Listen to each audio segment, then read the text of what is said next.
चार धाम यात्रा क्यों करते हैं? केदारनाथ और बद्रीनाथ धाम से जुड़ा वो रहस्य जो आप नहीं जानते। सनातन धर्म के शास्त्रों में चार धाम की यात्रा का बहुत महत्व बताया गया है।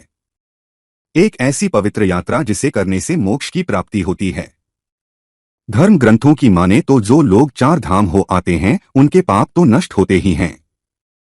इसके साथ ही वो जीवन मरण के जाल से भी मुक्त हो जाता है। इन तीर्थ स्थलों के बारे में ऐसी मान्यता है कि इन्हीं स्थलों से पृथ्वी और स्वर्ग का रास्ता प्रशस्त होता है। देहरादून बीते सप्ताह 22 अप्रैल को यमुनोत्री और गंगोत्री के कपाट खोल दिए गए और इसी के साथ चार धाम यात्रा शुरू हो गई। केदारनाथ धाम 25 अप्रैल की सुबह ही शुरू हो गई।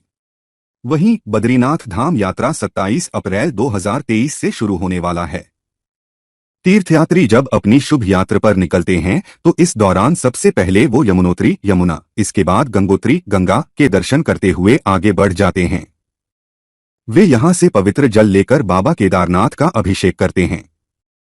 इसके बाद यात्रा के अंतिम पड़ाव पर बद्रीनाथ धाम के दर्शन करते हैं। जिस समय गंगोत्री धाम के कपाट खोले जाते हैं उस दौरान सहस्त्रनाम और गंगा लहरी का पाठ किए जाने का विधान है।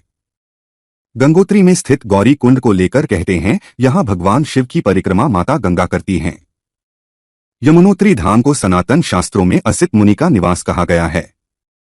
मान्यता है कि यमुनोत्री सूर्य की पुत्री और यम की बहन यमुना का उद्गम स्थान है। माता गंगा के शीतकालीन प्रवास को लेकर होने वाले उत्सव की बात करें तो इसे गंगा उत्सव डोली कहते हैं। यह डोली मुखवा से गंगोत्री धाम पहुंचाई जाती है। आर्मी बैंड की धुन पर यह यात्रा निकाली जाती है। डोली के साथ साथ सैकड़ों की संख्या में भक्त होते हैं।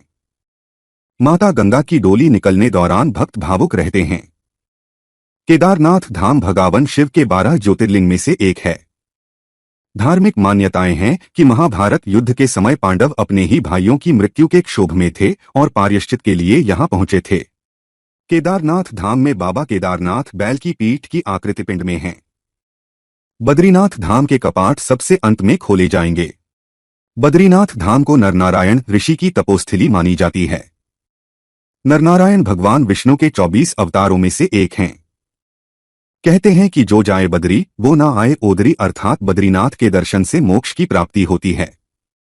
तो इस रिपोर्ट में बस इतना ही, और अभी तक हमारे चैनल को सब्सक्राइब नहीं किए हैं तो हमारे चैनल को जल्द सब्सक्राइब करें। धन्यवाद।